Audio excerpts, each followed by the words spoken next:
Yay, all right.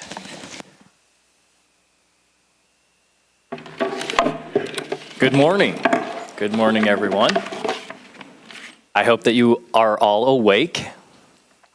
My name is Sam Sepah, as mentioned, and I wanted to thank everyone here, those who are involved in the committee, those who are currently working on the transition committee, planning this event, Center for the Deaf and Hard of Hearing Education, the different organizations and entities involved in providing this event. So I'm happy and extremely excited to be here. So thank you for coming. And I hope that I can help your future and inspire you. And I'm excited to be here. I have a question for you. How many of you are in high school currently? Okay, that's good. So you're currently enrolled in high school. And how many of you are seniors right now? Okay, that's good.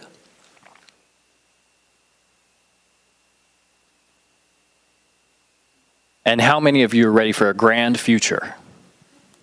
That's a good number of you. Excellent. So as you know, I work at Google, which is signed this way. You know, it's Gmail, Google, everything that is Google related starts with the G. So it's a search engine, which is why it's signed with the G. Google is one of the most admired companies in the world. It's received multiple awards and recognitions as one of the best workplaces. And it's because they are hiring brilliant people. Some people you know and have heard of. Less than 1% of those who apply actually get into work at Google. Less than 1%. Can you imagine that? So it's certainly not easy. It's extremely difficult and very competitive. So my goal, my dream, was to get in. It wasn't something done by accident. It was something that I worked for. I pursued it. I prepared for it. And I persisted through everything to finally get there to that dream. So that goal, that dream, is what I accomplished, and I believe you can do similarly. I was not fearful to dream big.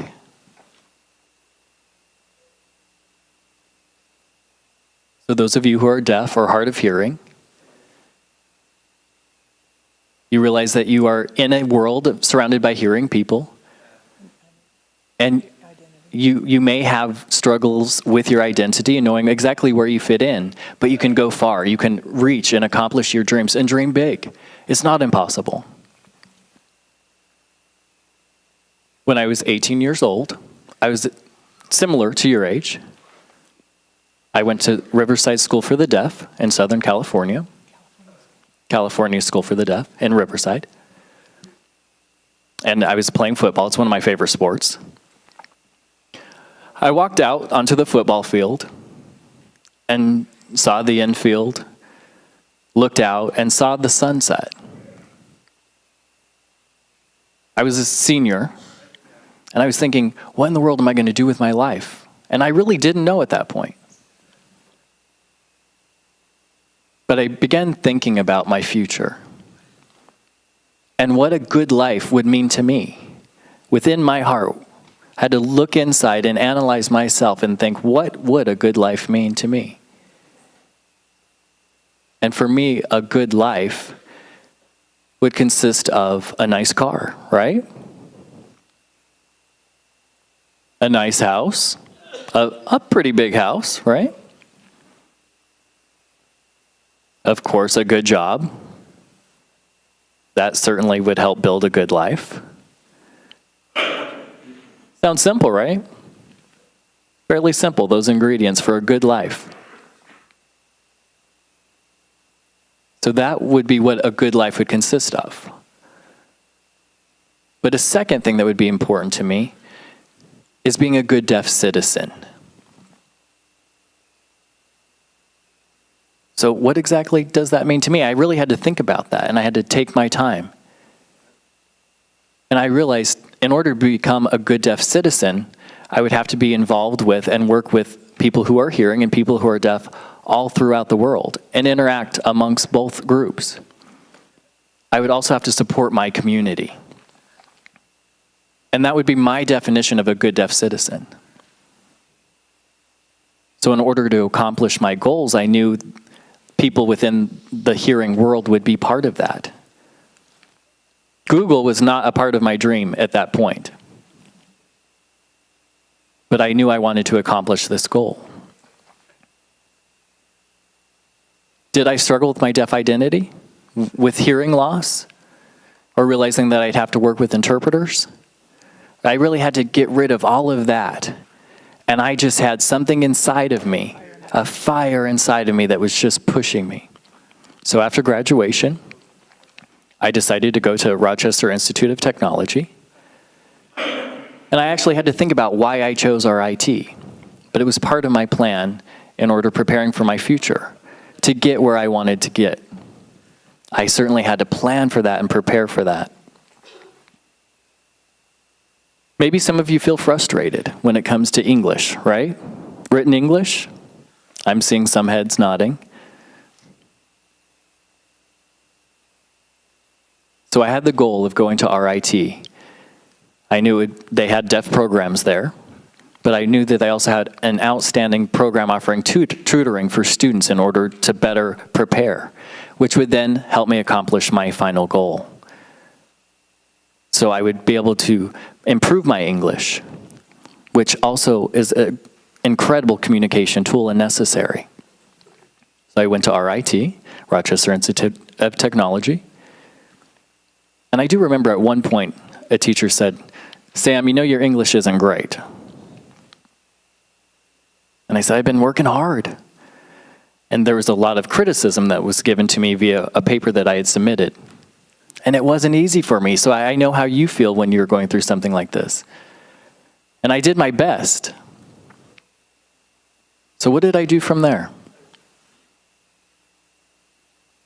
I approached the teacher after class was over. It was a quarter school schedule, so I asked for some tutoring. I aggressively asked for help because I had this big dream that I wanted to accomplish. So I asked for some tutoring, and so I was offered tutoring within English, and it was for free. There would be no college credit. And I said, you know what, that's fine, I'll do it. I asked for it. So obviously I was respecting their time. So it wasn't just a matter of doing this for 2 weeks and then it was done. That was definitely erroneous thinking.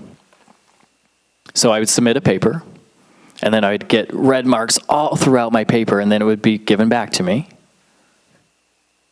Then I'd have to rewrite it and submit it again, and then again some additional edits for me. And I thought there was more the second time than even the first time.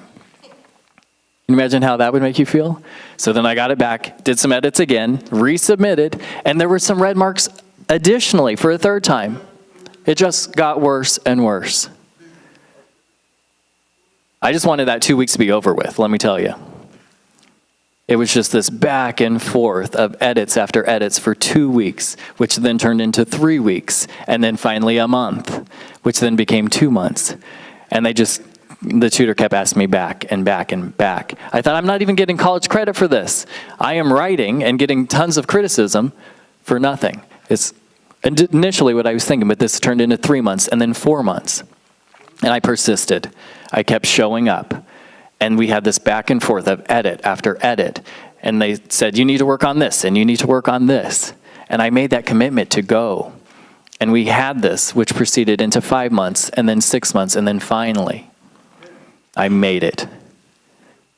I had the final product that was a good paper. But again, we were looking at 6 months there. I persisted. I committed to go. And I went during my free time, and I received support from my professor. And I immediately saw improvements within my college career. And I felt much more confident with my writing. Now, I can't say it's perfect, but I feel more confident in it. So when I go into a world surrounded by hearing people, I felt much more ready. And I know that you can do similarly. But you do have to make that commitment, and you have to look inside your heart. And you have to think of what is a good life for you. And you have to think about your goals, and you have to plan. You have to make good choices.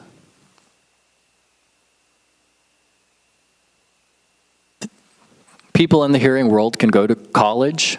They can go to school to become a chef, culinary school. They can go. Why can't we go and do likewise? We can. We can go do anything that a hearing person can do just like that. It's important for me to be part of this unified system and society where we're working together and earn a good living. I can work within a hearing world. I have my dream job. I can be involved within the deaf community simultaneously. So what exactly does that mean to me? To me, that means I'm a good deaf citizen.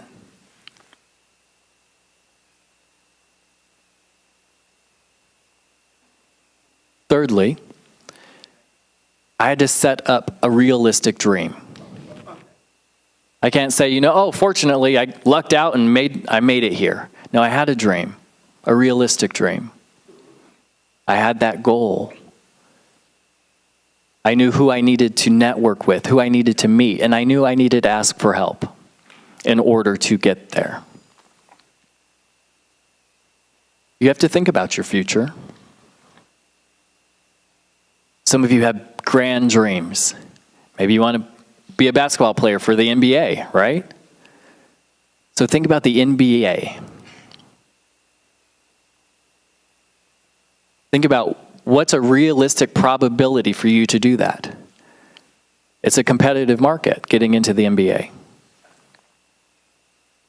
So how many high school kids play basketball right now in the U.S.? How many would you say? Give me a number. I'm seeing 300 out there. Come on, give me some more. Higher? 600? 500? Come on, let's go more. 80,000? Or 8,000? More? 4 million? Maybe that's a little too much. I see 900,000. So if you imagine 900,000 high school basketball players currently, 900,000.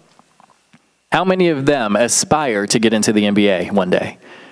That's their aspiration. But I have a question. How many actually make it to the NBA, to play for the NBA professionally per year? You have a guess? Someone says 1%. Someone says 15%. Come on, give me some more. 50%? Wow, that's real high. That would be nice, wouldn't it? 50%? I see 100% over there. 30%. Okay, so good guesses out there. 250 players actually make it to the NBA from 900,000 potentials, narrowed down to solely 250 people. Such a minute number. So 250 players actually making it to the NBA. That's 0.03%. That's not even 1%. Not even half even. Incredibly minute numbers getting into the NBA. So is that a realistic dream?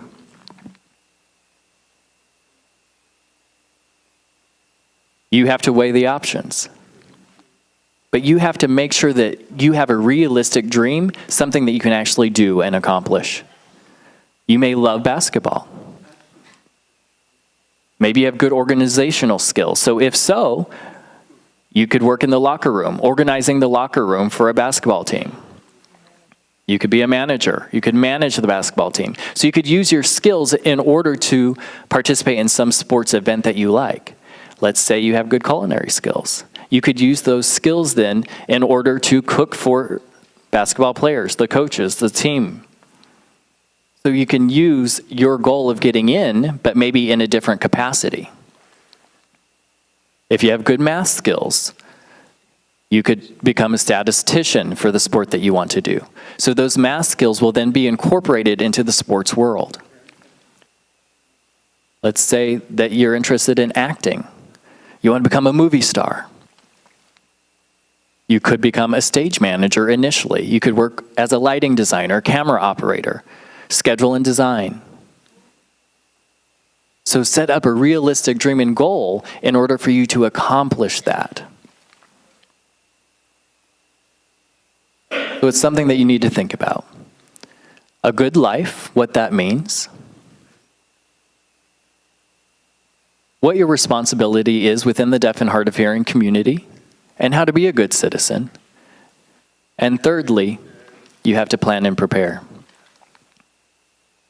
You have to think about your future in college and future employment, and some potential unexpected surprises along the way.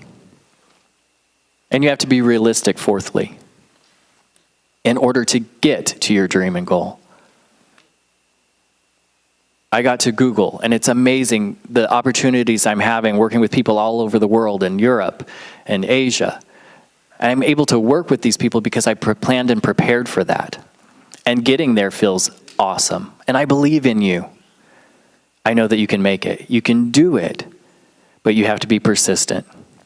You have to make a commitment. And you have to think optimistically. And work on improving those challenges and weaknesses that you have. And you're going to make it. Thank you, folks.